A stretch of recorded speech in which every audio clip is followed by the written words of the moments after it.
Hey all, uh, one more episode of just sharing something I wrote down here.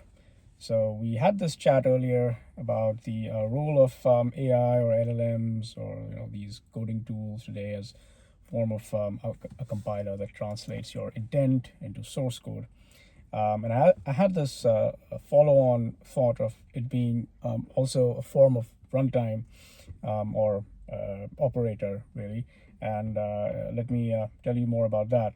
So, what brought it on was observing how, even when most of us do use these tools, these so-called agentic coding tools, it's still largely babysitting. So there's a lot of clicking yes, or watching things scroll, checking diffs, things like that, and it's a friction of a different kind. It's not a prompting problem. It's a supervision problem. And so naturally, most people, have heard this term agents, and it's terribly overused. So I'll try to refrain from using that. But what I want to talk about instead is really what is changing when you delegate to something that makes judgment calls while you are still accountable. And so the risk, and this is true whether you're totally brand new to this or extremely experienced, the risk is some sort of let's call it success without understanding. Basically signing off on things that you can't fully explain. Um, and that's because largely, especially when these tools are adopted at scale, and lots of people use them, um, it's not you're not really no one is uh, busy producing code. They're really busy um, governing these delegated agents, right? And so um, earlier, yeah, we mentioned the IIS compiler and how intent becomes source code in a different way. And so you might ask, how do I use agents effectively? But that's sort of the wrong question. The right question really is what happens, or sort of what does that mean? What happens when you're more of a supervisor than a doer, and when sort of everyone is entering this mode.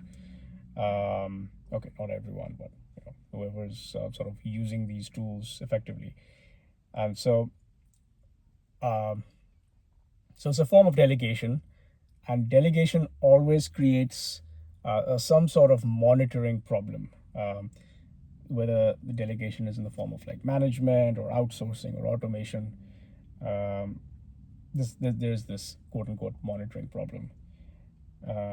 Quick aside, I was thinking of this as AI being runtime, but that's a bit passive because these tools are running as a process and making judgment calls and handling issues and really sort of hiding the mess from you at times. That sort of changes things. And in fact, if you sort of characterize this operator behavior, things that set it apart from previous tools are things like, so first of all, it runs across time, right? So it's not a call being made, it's not stateless, it's more of a daemon. And execution used to be dumb in some way, like there were always some sort of orchestrated things for running workflows and so forth. But here there is some sort of judgment hiding inside execution. Think of it as retry versus stop. Errors still happen. Edge cases are still encountered, but now the process chugs along, and not in some pre-planned deterministic way, right? And that changes things. And finally, yeah, there's some sort of hidden state. It doesn't sort of break and give you a stack trace. It always is done in some way.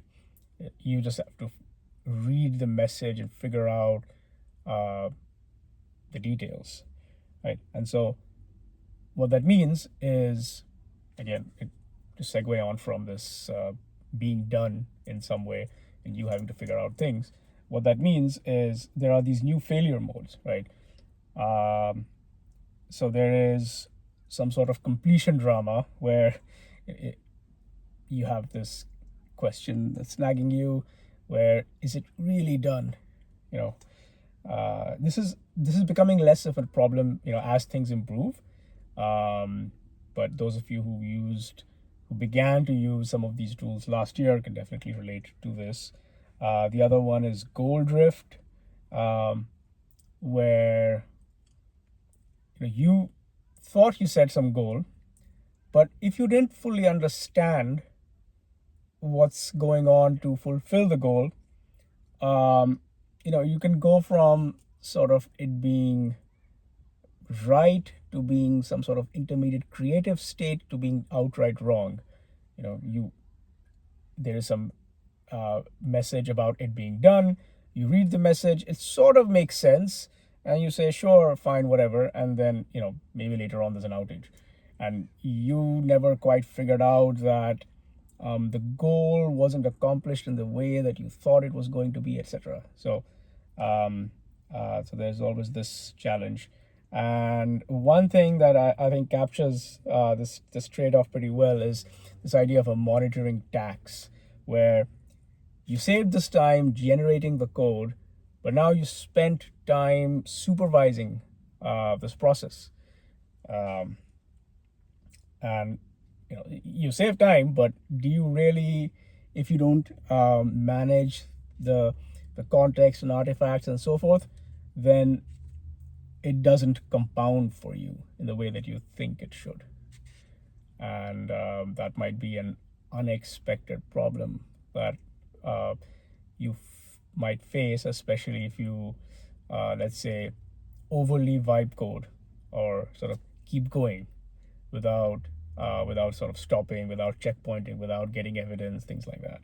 So, um, and this is definitely being acknowledged. Like if you started using something like Codex CLI or Claude Code and you've been using it for many months, you would have seen this evolution in the product itself. Like the people are reporting these problems, and they are you can see in the features of the product some of these things being addressed. Like for example, permissions fatigue, where in the initial versions just had either all on or all off. Either you're approving every tiny little read, write, whatever, or you're in YOLO mode. So as opposed to that, like now there are some of these um, session-based permissions or some sort of scope permissions to certain things. So you want to be able to say, okay, this is okay, but ask me about everything else, things like that. There's also, yeah, the challenge of hidden state is being addressed by some sort of evidence trails and so forth. Some of these new things like anti-gravity take it to a whole other level, where artifacts are sort of these first-class things that you deal with and so on. But in general, um, this is an issue, whatever agent-like thing that you use. Um, and then there is, yes, delegation is sort of being addressed by having these background agents. I think Claude Code is a bit more advanced in terms of handling these things, but um, there's no reason why everything else can't catch up to that level of UX over time. But it is being handled, yes, by background agents, um, some sort of notifications for those things, and maybe having some sort of handoff.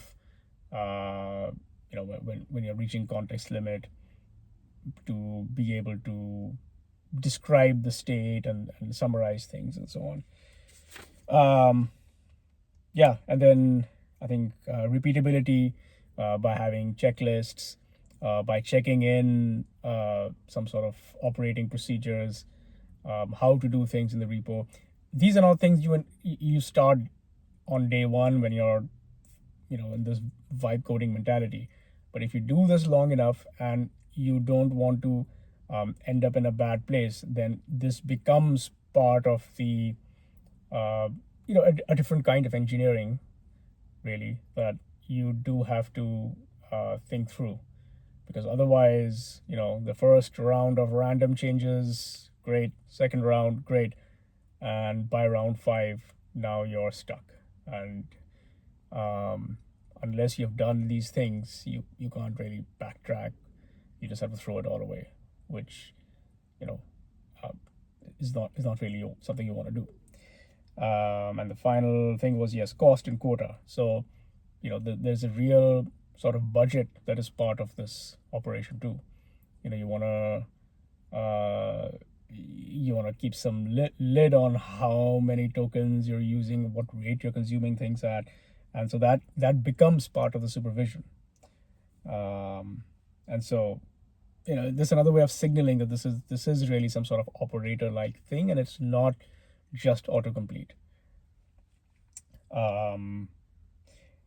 Yeah. So I just want to close. Basically, there is a way you can view these LLM agents tools as this operator entity, where there are new tools being built or improved, but until then, you should expect that you are the default sort of control panel for this. Even though you can expect better control panel like tools to be developed, and I'm sure in a year we'll see a whole different landscape. But until then, that sort of is you. And so you can still ask, like, how can I prompt better? But what you should really ask is, how do I supervise or govern these processes better? That's good. That should be the way you approach it. But yeah, that's my take on this. I just made a bunch of rough notes which I barely read, and as I'm looking at this, I think maybe we should do something about just talking about notebooks and what I like to use and so forth. Definitely have a lot to share about that. Anyway, no more meandering for now. That's all. Stay tuned.